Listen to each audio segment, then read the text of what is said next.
Hello everyone, and welcome back to my second video in this HEMA Learn With Me series. This is a series where I refresh my knowledge on some of the common longsword techniques, and I take you along with me. This one is going to be on the Zwerchhau, the second master cut described in the extremely valuable book, The Longsword Study Guide by Keith Farrell and Alex Bordas. Hope I said that right.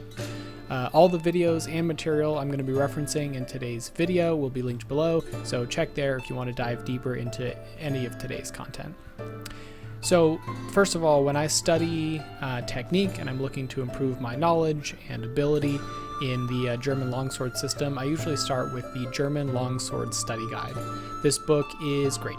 It succinctly summarizes and digests several of the original manuscripts and sources that we have to give us a rough idea of what and how these techniques should be performed.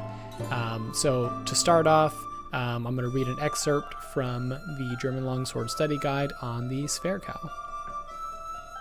The Zwerchhau has several English translations such as cross strike, crosswise strike, slant strike, thwart strike, and dwarf strike.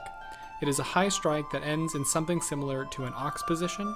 This technique lands with a short edge if striking from right to left and finishes in a left arms uncrossed ox-like position.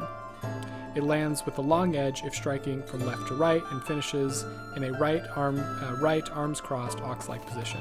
The Zwerchhau can be thrown as either an Oberhau, descending at a slight angle into the target, or as an Unterhau, coming up at a slight angle into the target, or as a Mittelhau, coming horizontally into the target parallel to the ground. We can get a lot from just that short description, but I'd first like to address the grip, which this section didn't talk about. When performing a Zwerch, we should be using a thumb grip. To get a thumb grip, we start with your usual loose handshake grip, then push on the crossguard with your thumb and rotate the sword 90 degrees in your hands. Finish by resting your thumb just over the cross or onto the blade itself, and as always, maintain a strong structure by not allowing your wrist to break. Let's start our practice by standing in a neutral stance and throwing the cut described in the book. Doing so looks something like this. Make sure when performing cuts without footwork that you are still engaging the whole body instead of relying on the strength of the arms. Make sure you aren't stopping your cut short. Let the sword's momentum follow through and naturally come to a stop. When rotating around for another cut, keep your point on line and pointed at the target. Remember always to keep a strong wrist position. I find that the Zwerch is easiest performed more or less horizontal to the ground, so try to stick to that if you're new to the cut. Now let's add some footwork. When performing the Zwerch with footwork, we should be stepping forward and towards the direction of the cut at about a 45-degree angle. More on this in a minute. I use a triangle step when performing this cut, making sure the body follows the sword, not the other way around. Back to that 45-degree step.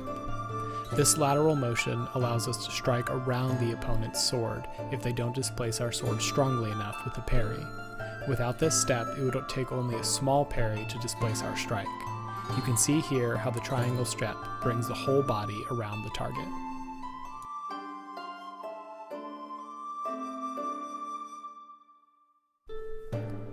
Like all other cuts, the Zwerch can be thrown without footwork. Make sure to engage the whole body by rotating the hip, like you see here.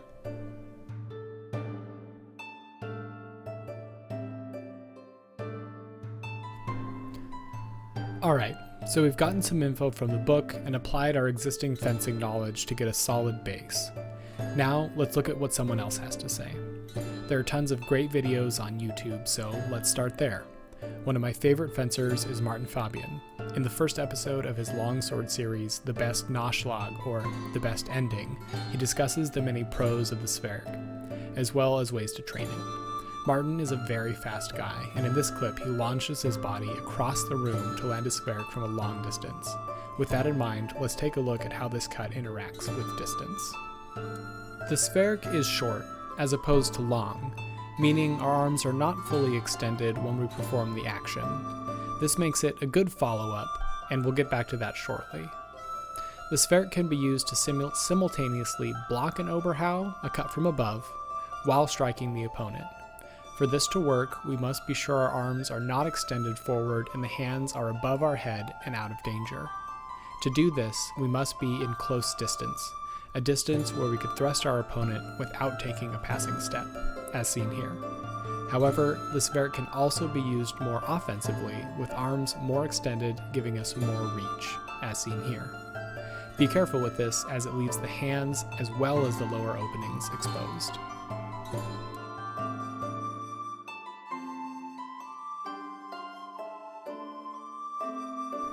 The last thing I'd like to discuss is using the Zwerch as a follow-up to another offensive action.